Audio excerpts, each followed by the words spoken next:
Don't you think it would be awesome to remember every single thing? To never ever be able to forget anything? Well, you're wrong, and by the time I finish my story, you'll understand why. Before I go on, be sure to like the video and subscribe to the channel. If you do this in the next 5 seconds, make a wish, and I promise it will come true. Hit that notification bell too. Somehow, I was born with the extraordinary ability to remember everything. I could talk before I was a 1-year-old, and at first, everyone was obsessed with me. My parents boasted to everyone who'd listen, and my 2 older sisters, Monique and Maribel, were always telling their friends about their awesome sister Maddie. Many kids start talking early. There's probably nothing special about her, my grandmother said to my mom one evening. This was apparently enough to convince her that I was ordinary. Then a burglar broke into our house. My sisters were at school, my dad was at work, and my mom was in the shower. I was in my crib poking the eyes of my favorite stuffed toy when I saw a tall man dressed in black towering over me. I didn't scream. I just pretended to be a dumb baby. He picked up his phone, and I heard him say, "Yes, I'll be returning home when I'm done. Yes, 24 Park Lane, 5th floor, 2nd door. I'll have a big stash for us to sell soon." He made a goofy face at me, then went downstairs. I heard a few noises, and then the door slammed shut. My mom ran out of the shower when she heard the door and came straight to my room. Maddie, are you okay? I just heard the door. I wasn't expecting your father until later today. It wasn't Dad. It was a man dressed in black. He made a funny face at me. My mom ran downstairs and screamed. Our television set was gone. She searched her room and all her jewelry was gone. He'd also stolen my father's safe. She called the police, who immediately came to our house. Tell them what he looked like, Maddie. He was tall, had blonde hair, black eyes, and a tattoo of a rabbit on his left cheek. "She's just a toddler. She can't possibly remember that. This can't be accurate," one of the policemen said. No, wait. That sounds like the description of the serial burglar we've been after. She mentioned the tattoo. Another officer replied. I have his address too. He told someone on the phone he was going to 24 Park Lane, 5th floor, 2nd door, I said. My mom's eyes opened wide. You heard all that, sweetie? I guess it's worth a try. Let's see if we can catch this guy, a third policeman said. They left our house and my mom gave me a long hug and told me that she'd never leave me alone again when she went to shower. In about 30 minutes, there were news reporters at our house.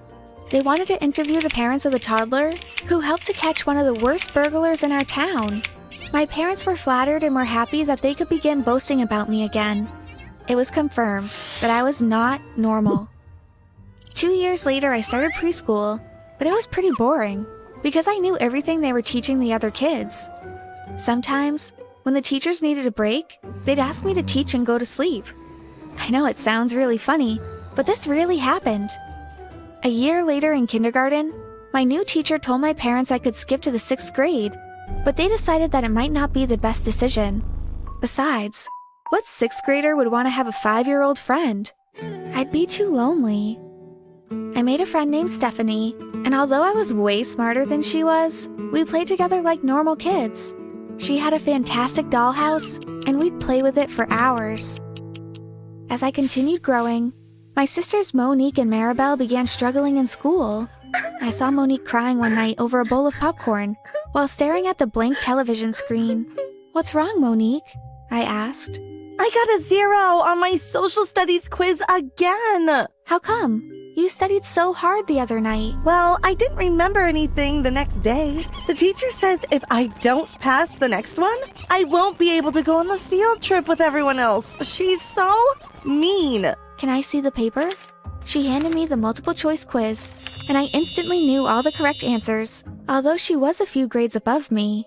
But this is so easy, Monique. Here, I shaded the correct answers for you. Maybe the same questions will come on the next quiz. My sister smiled, but I could have sworn I saw her scorn as I left the room. The next week, she refused to speak to me, so I asked Maribel if something was wrong. She was really upset when you showed her the correct answers on her quiz. She thinks that you were showing off that you're a genius. Me?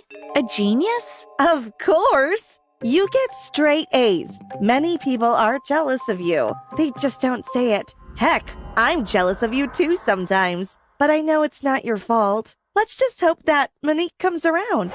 Years later, Monique was still barely speaking to me, but I was still friends with Stephanie. We ended up in all the same classes through elementary and middle school. Now we were going to the same high school, but it wasn't the same. She became very distracted by boys. She couldn't think straight around them, and she was obsessed with the idea of finding a boyfriend. She stopped studying, doing homework, or anything related to school.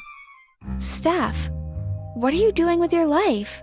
You can't spend all your time obsessing over these guys. You've got to find a balance, I told her one day. She wasn't too happy about that, and stopped talking to me for about a week. Then, on the morning of our biology test, she sent me a note. It read, Hey, can you pass me the answers? I didn't have any time to study. Just show me while the teacher's head is turned away. I gave her the answers that time because it had been a very lonely week. I had no one else to talk to. We both got 100% for that test, and she was very happy.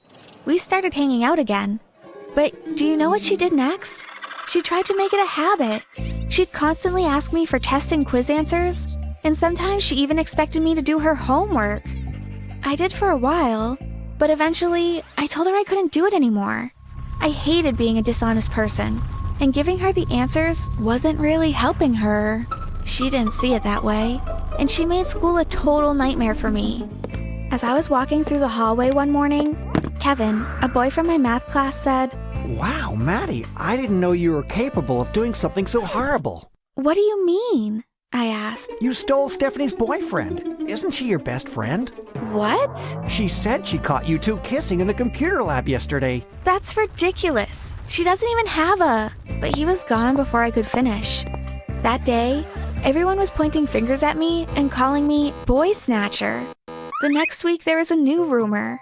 Stephanie had told everyone I stole $100 from her purse, which was also ridiculous because she never had that much money. She continued spreading rumors, and after a month, no one would talk to me. I was really sad, and I even considered asking my parents to just let me write the college entrance exams so I could leave high school.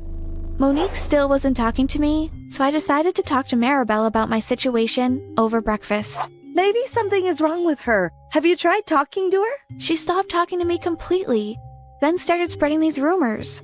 I sort of want to throw a bucket of paint in her face, but I also miss my friend.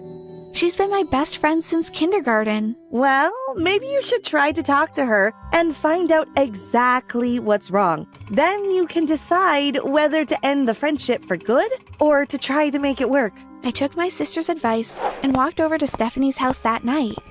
When I got there, all of her lights were on, and I could see her standing in her living room. It took me a while to notice the woman standing next to the window staring inside. I walked closer to the door and rang the bell while looking at her strangely. As soon as she noticed me, she ran away. What do you want? Stephanie said as she opened the door.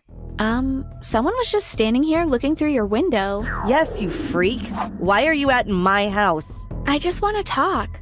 I don't understand how we were best friends, and now we're like enemies. I don't understand what I did wrong, and why you're treating me like this. It's because you're a nerd and a loser. You think you're better than everyone because you've got a perfect memory. Well, that's all you have.